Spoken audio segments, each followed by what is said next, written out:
नमस्कार, माय स्टोरीज कलेक्शनमध्ये तुमच्या सर्वांचं स्वागत आहे. तर आज आपण बघणार आहोत एक अधुरी प्रेम कहाणी. ते दोघे पहिल्यांदा फेसबुकवर भेटले. ती कसा आहेस? तो मी मजेत. आणि तू? ती मी पण मजेत. असं चॅटिंग करता करता तिने त्याला विचारलं, do you have any girlfriend? सगळ्याच मुलांसारखं त्याचं पण उत्तर पण तेच होतं, no, I am not interested in love relationship. ती ठीक आहे. थोडा वेळ असाच जातो. कोणीच काही नाही बोलत. शेवटी तो मुलगाच तिला विचारतो, तुला आहे का कोणी बॉयफ्रेंड? ती बाळा, माझं लग्न ठरलं आहे. तो what? I am shocked. Sorry, मुलींना वय विचारलेलं आवडत नाही, पण तुझं लग्न ठरलं आहे म्हणून विचारतो. तुझी एज किती आहे? ती 20. तो मग इतक्या लवकर लग्न? ती मला तो मुलगा पसंत नाही. माझ्या घरचे जबरदस्तीने माझं लग्न त्याच्यासोबत लावून देत आहेत. तो ओ, तू तुझ्या मम्मी पप्पांना सांग ना, तुला तो मुलगा पसंत नाही. ते ऐकतील तुझं. ती माझ्या पप्पांनी एकदा लग्न ठरवलं आहे आणि आता देव जरी आला तरी ते स्वतःचा शब्द मोडणार नाही. ते माझं लग्न लावूनच देतील. तो मी बोलू का तुझ्या घरच्यांशी? ती ना, मी कोणत्या मुलासोबत बोलते हे समजलं तर ते माझा जीव घेतील. तो ओके, मी नाही बोलत. माझ्या दीदीला बोलायला सांगू का तुझ्या पप्पांशी? No reply from her side. तो रुहर आहेस ना? बोल ना, please reply. Are you okay? No reply. तो ओके, मी जातोय. Bye. Good night. Sweet dreams. Take care. आणि काही मदत लागली तर मला मेसेज कर. माझा कॉल नंबर लॉग आउट. रात्री त्याला तिचा बँक मेसेज येतो. तो हू आर यू? ती इतक्यात विसरलास? मी हाय शोना. तो सॉरी, मी ओळखलं नाही. मगाशी कुठे गायब झालेली? ती मला रडायला येत होतं. तो पागल, रडून काही नाही होत. मी आहे ना आता. सो आजपासून रडायचं नाही. ती नाही रडणार. पुढे असंच त्यांचा कॉन्टॅक्ट वाढत जातो. त्यांच्या मैत्रीचं रूपांतर प्रेमात होतं. दोघे एक जिने मरने की कसमे खाते हे. और त्यांचे प्रेम तर वाढतच जातं.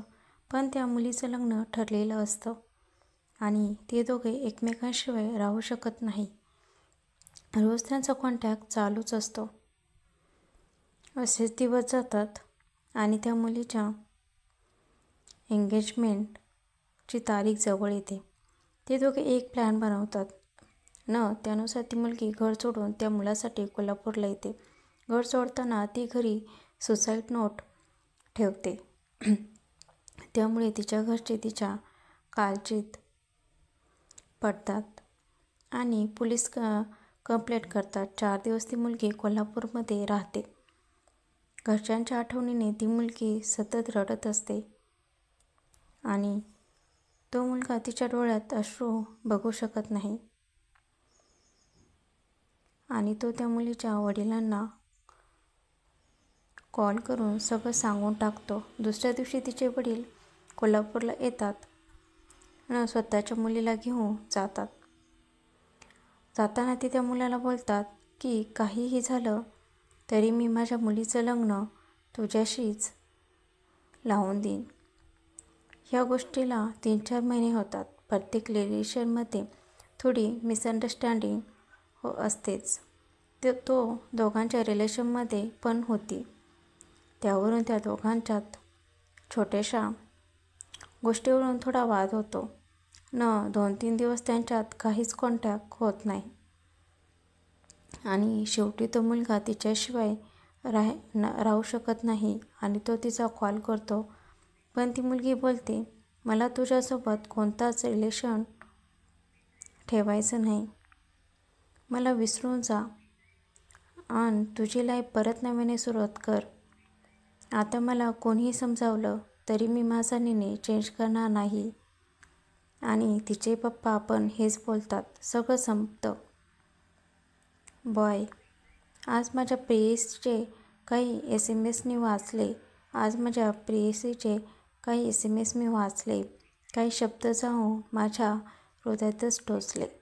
काही कठीण यातना झाल्या हृदयास माझ्या. पटकन अश्रूंचे थेंब माझ्या डोळ्यात साचले. आज माझ्या प्रेयसीचे काही SMS मी वाचले.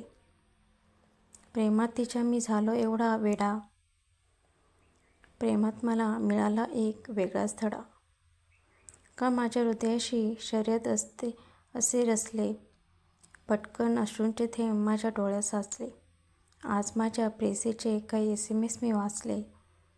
गैरसमज तिच्या मनात एवढे कसे साचले. का तिने मग माझे नीट नाही वाचले. स्वप्नांचे घर माझे काही क्षणात खचले. पटकन अश्रूंचे थेंब माझ्या डोळ्यात साचले. आज माझ्या प्रेयसीचे काही SMS मी वाचले. आज तिने माझ्याशी प्रेमाचे नाते तोडले. प्रेमाच्या वाटेवर आणू अर्ध्यात सोडले. तिच्या आठवणींचे काही क्षण मी आता वेचले. पटकन अश्रूंचे थेंब माझ्या डोळ्यात साचले. आज माझ्या प्रेयसीचे काही SMS मी वाचले. आज माझ्या प्रेयसीचे काही SMS मी वाचले. तो ओके, जिथे राहशील सुखी राहा. स्वतःची काळजी घे आणि पुढे काही माझ्यापेक्षा जास्त प्रेम करणार कोणी भेटलास तर लग्न कर. आजची कथा आवडल्यास लाईक, शेअर, सबस्क्राईब करा. Thanks for watching.